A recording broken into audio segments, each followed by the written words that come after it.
from a situation where you have a young, really promising back row player that's playing away, but he doesn't really understand the consequences of not rolling away and the tackle.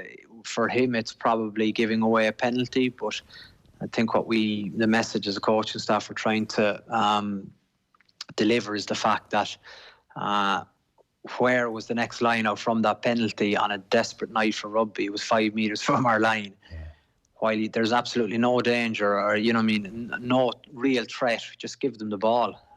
But if you force a great referee like Wayne Barnes' hand, if that's the picture you're painting, he's going to ping you every time, and rightly so. So there is big learnings, but it's small margins. But, you have to be ambitious in terms of the Champions Cup. It's where we want to be. And, 0 out of 3, you're becoming a little bit of a laughing stock. But thankfully, away from home, I think that puts a little bit of value back in your club. And you mentioned there not sleeping, and you used the phrase a laughing stock. Is that how it was starting to feel a little bit for you, especially given your pedigree in the competition? A touch embarrassing? Yeah, most definitely, Joe. I think, it's all well and good being involved, but I think that it wouldn't be the mindset of the club or particularly of the coaching group. And I think we had Sale, we had Glasgow, we have Exeter in our group, and Exeter have obviously been the class act, but we want to scrap it out for second place, that's for sure. You also said there about the team at times not quite having the killer instinct. So you've played on teams which were growing into themselves and maybe acquiring that killer instinct, or you've coached teams who have it. How do you get that? How do you give a team that?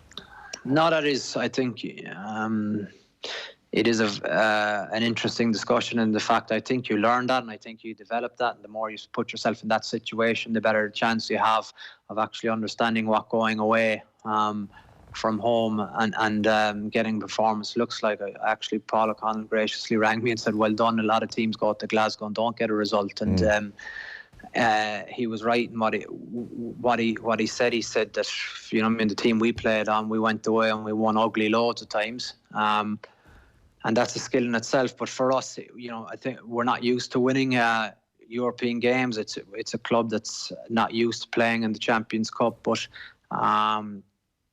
the impact I want to have on the club is that, we want to be getting to the knockout stages. That has to be the goal. Meanwhile, 7th in the table, 5 wins, 5 losses. I see you're playing on the 22nd, and then you've a week off for Christmas, and you're playing again on the 29th. So what's the O'Gara plan for Christmas then? Oh, yeah, I'm going to be in France, unfortunately, just to train Stevens. Fairness to John O'Gibbs, who he put training. The afternoon on the 26th for people that live in different areas of France, so they can travel in the morning and come in and train on Stephen's afternoon around 3 o'clock. But for me, just all the airline companies, there's no direct flights anymore. It's only in the summer schedule that you can get Dublin, La Rochelle. So the Cork Paris journey through the night and fly Dublin Paris and get a train from Paris to La Rochelle, it's just it's not feasible, unfortunately. So it's going to be Christmas in France. So I'll miss the brilliant. We got a little taste of it in Glasgow. There was great Christmas parties going on the Friday when we arrived, and it was quite tempting to. You could say anything here now. Yeah. Guess the finish to that sentence. To have a few creamy pints the night before the game, but thankfully everyone remained focused and we played well on Saturday, and that's what makes getting involved in rugby very special. Do you get homesick? Especially at Christmas time, yeah, you would, because I think Ireland do Christmas brilliantly. It's a great country for around Christmas time, and you would miss that. Yeah, you miss, I suppose, meeting friends around Christmas Eve and the 23rd. But it's good that you do something you love all year round, and that's the way it is at the minute. Well, that's true. So when you sit down for a Christmas dinner on the 25th, hopefully having won on the 22nd, how will you reflect on this first term in charge at La Rochelle? Yeah, it's challenging, but I knew that. But I think we've grown in certain areas. We haven't grown in other areas. I was just discussing today, the language barrier is tough. I think rugby in one language is difficult when you're trying to get your detail across, but in double language, English and French, it's more difficult. That's an excuse though, but it's fascinating. As you know, Joe, I love it. I'm a competitor. I enjoy the intricacies of working within a group, the challenges that present, the different mood swings among people, the different, I suppose, changes in form in your team. You look at Leinster and how good they are, and you'd love to get to that level, but you have to be realistic too, I think. The goal is by June we're far better than we are now, and I think that will happen. When you talk about the language there, and I appreciate you're saying I'm not making an excuse, but by the same token, it's also a reality. On the pitch or in the dressing room or at certain key moments, are you at the point where you still need a bit of a translator to get through to certain players? Is it that tricky for you still? No, it's not, but it's I suppose the example I would give is that, you know, I mean, you reel off a good phrase or a couple of sentences in French, but one word misplaced can give a different context to it. Okay. So you might think in English you're going through it and then you're getting it ready what you want to say, and then you're going on autopilot and you're able to reel it out in rugby language. But then if the traduction isn't or the translation isn't absolutely direct, then it can have a different interpretation, which sometimes gives you the blank faces back. But that doesn't really happen. You can, if you value your point very much, you do it in French and then you repeat it in English. So there's no grey areas. Okay. But you know, when you're trying to explain that to kind of a pendulum effect in a back three cover on a pitch, and what the blindside wing and the ailier ouvert or the arrière as a fullback and ailier as winger, you can get a little bit tongue-tied. But it's okay. It's grand. Yeah. You get used to it and you get on with it, and it doesn't actually. It's not going to. Hopefully, with the message you're giving, it's not going to cost you a try because of you getting your words wrong. It'll be from lack of detail in your preparation. Yes. Okay. Fair enough. A few things to pick your brain on then before we let you go. So we have a big show on Thursday. Well, it's right across the day here. We're doing 15 straight hours of broadcasting, no less, and we're looking back on the decade. So Brian O'Driscoll's doing one of those hours, and he was asked to pick his player of the decade. This is a cheap and cheerful question, so you'll excuse me for this. Who's your player of the decade? 2010 to 2020, is it? Or 2009 to 2019?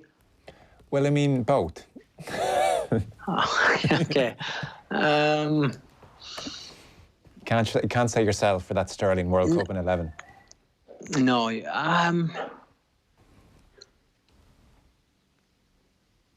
geez, you know who I think has been standout for me? Cian Healy.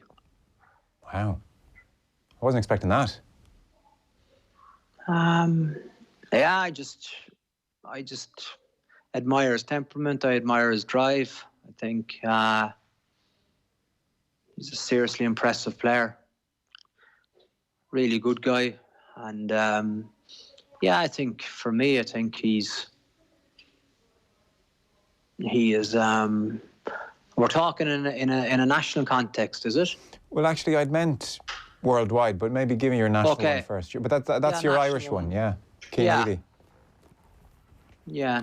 Maybe we underrate him a little bit, do we? I don't think he's ever underrated. No, I think, he consistently does a great shift for Ireland every time I see him play. Yeah. I think what I like about him is his capacity to stay at the top for so long. And he almost didn't with the injury. I mean, he was really in the Well, exactly. But then he came back a better player, and then he came back a better player again. But he's been going a long time. That's true. So I think front row, it's a dog of a position. Yeah. Play to him. Yeah, no, that's true. It's a good answer. What about internationally?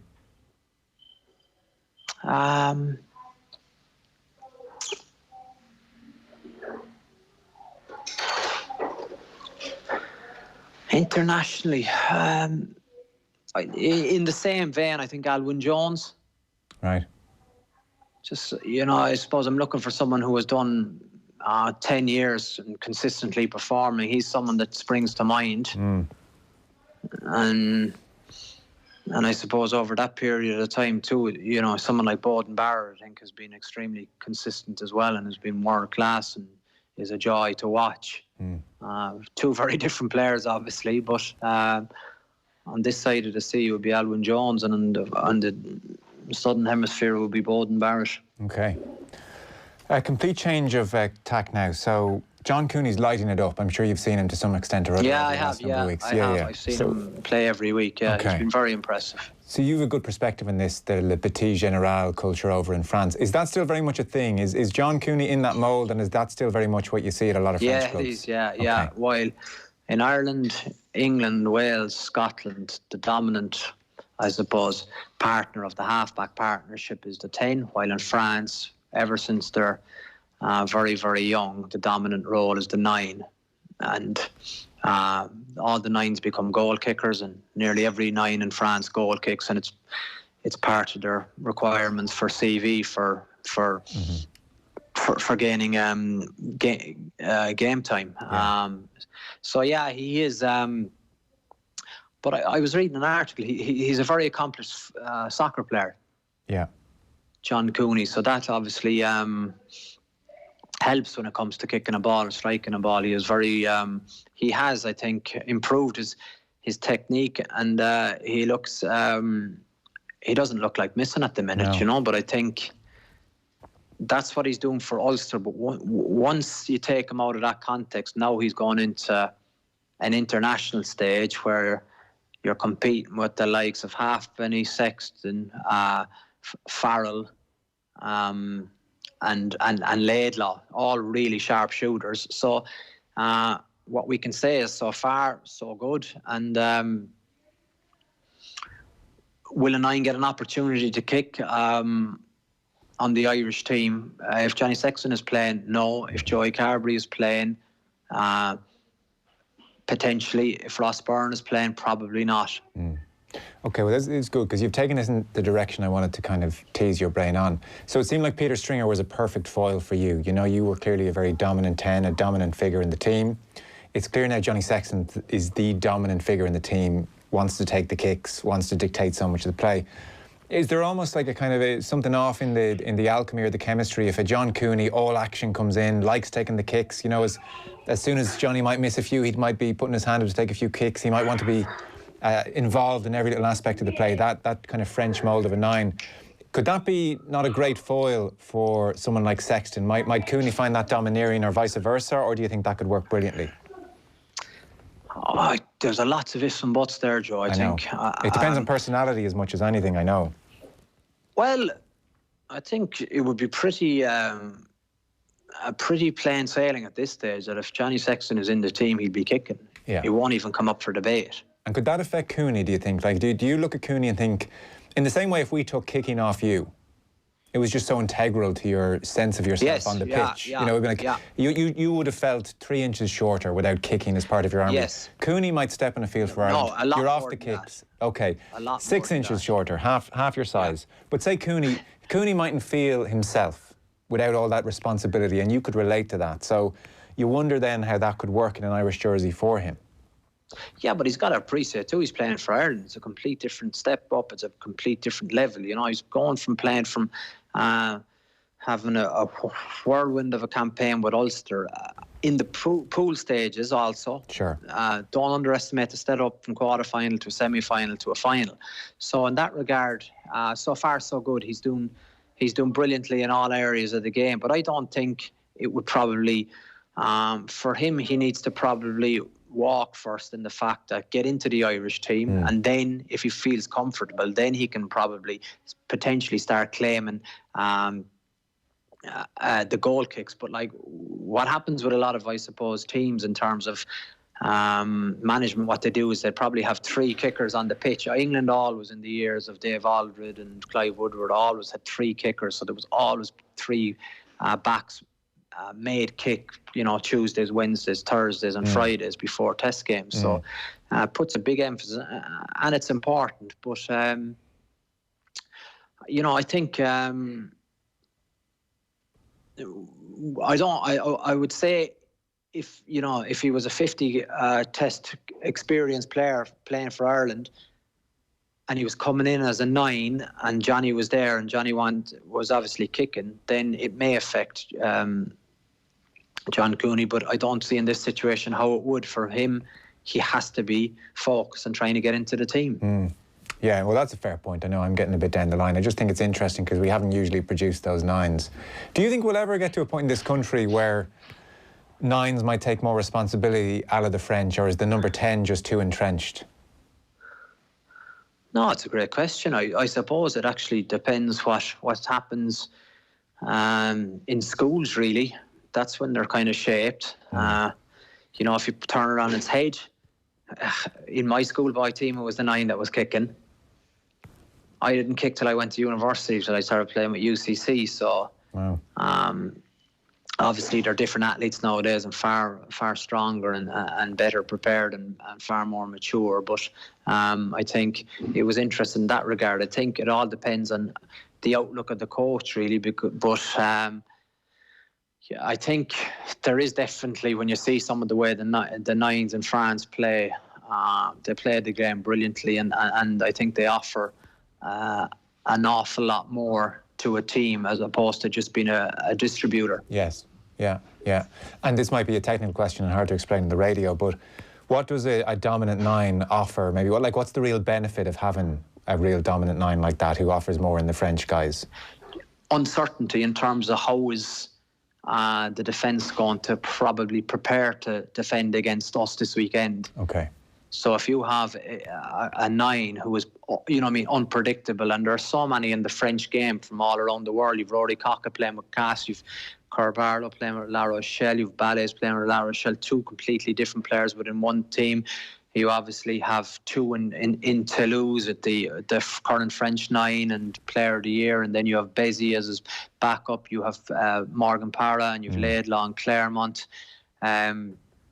In Bordeaux, you have 3 really good 9s as well. So, it's just amazing. Their capacity to produce 9s is like no other country. And, you look at France, even Racing with Machinot and TD Ibrin, and they're probably household names in Ireland because at the times, I suppose, Munster have played them, and Racing have had good results in Europe, so they're well known to the public. But very different players, yet very comfortable kicking. Machinot obviously wouldn't be a line kicker, but Teddy Ibram would step up and take line kicks if you gave him half a chance, as well as the goal kicks. Yeah.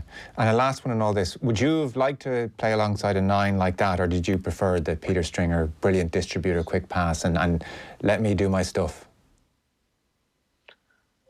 That's the way it was, Joe. I think, to be fair, when you, like the other side of it, I played a good few years with Tomas OLeary, and he was in that mould. He was basically a hurler who was playing rugby.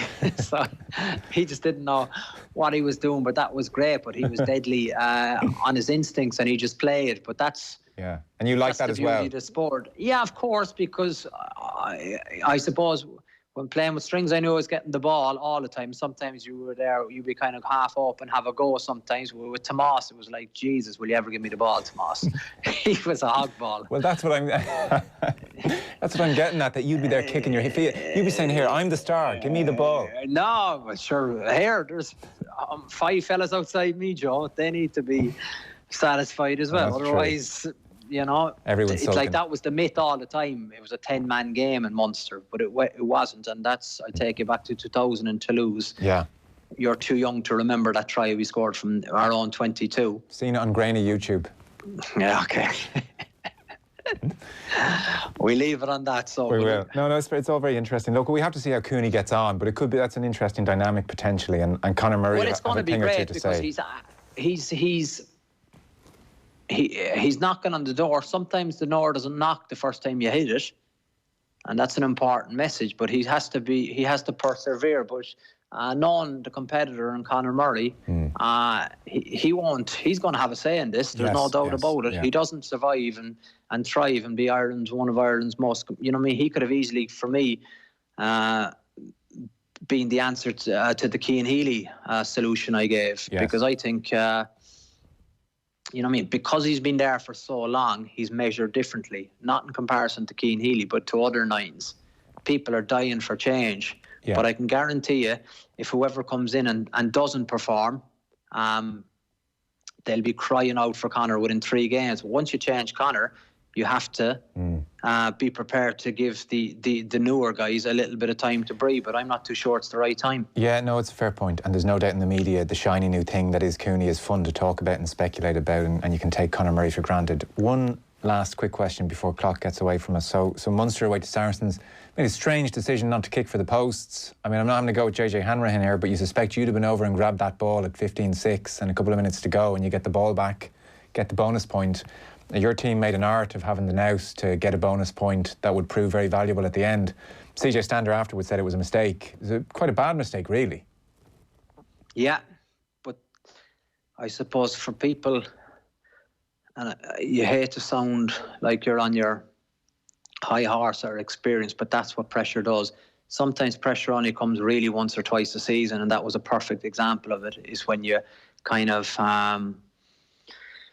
know what I mean? As they say, you go into the red and you don't think clearly. It's a perfect example of it, right. Of when you needed composure. Sometimes you need, you know what I mean? There's this fire in the belly and ice in the mind, all these expressions, whatever you want to use. But this was a case of get within bonus point, and then you have a chance of winning a game if you get a kick-off and you get a breach. But... Yeah. You know, it's just, it's hard watching because you feel for them, and then up the road you see what goes on in the Aviva, and every turnover Leinster get, they go the length of the pitch nearly and score. Yeah. And they just, when it rains, it pours. Going to Saracens was always going to be very difficult for Munster. How will they go in La Défense against Racing? I think they'll win. You know, and you probably think I'm crazy saying that, having looked at Racing, what Racing did to Munster in Munster. They should have been 20 points clear, but they couldn't kill the game, and that speaks volumes for Munster's tenacity and capacity to hang in there and eke away into a game they'd no right to kind of even draw. But I think this is Munster's season. This is what it all comes down to, and I think I think they will. They'll find a way to win over there. Okay, well, that'll be some occasion.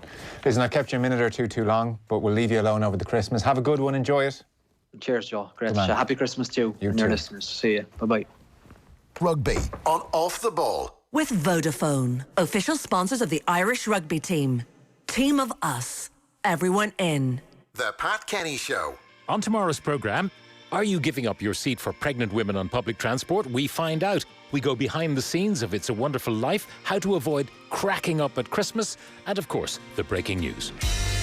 The Pat Kenny Show. With Jaguar. Tomorrow morning at 9. On News Talk. Happiness is opening an Ireland's Blue Book gift voucher on Christmas morning.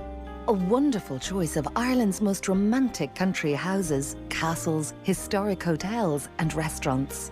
Visit irelandsbluebook.com to send a Blue Book gift voucher to someone you love this Christmas. Little boxes on the hillside, little boxes made of ticky-tacky, little boxes on the hillside, little boxes all the same. There's a pink one and a green one and a blue one and a yellow one, and they're all made out of ticky-tacky, and they all look just the same. Newness and Duke, don't be just the same. This is an important notice from Revenue to PAYE taxpayers. Since January last, your employer or pension provider sends Revenue details of your pay, tax, and other statutory deductions each time you get paid. This means your employer or pension provider won't be issuing a Form P60 at the end of the year. Instead, Revenue will provide you with an employment details summary, which replaces the P60. This summary will be available in My Account from January next. More information is included with the Tax Credit Certificate for 2020, which Revenue is currently sending to all employees and pension recipients. Looking for that perfect gift for family and friends? Make Christmas for someone special this year. Treat them to a Dunnes Stores gift card that lets them choose the gift they'd like. And it can be used in-store and online. Terms and conditions apply. Shop last-minute gifts with all Harvey Norman stores open until 9 p.m. tonight.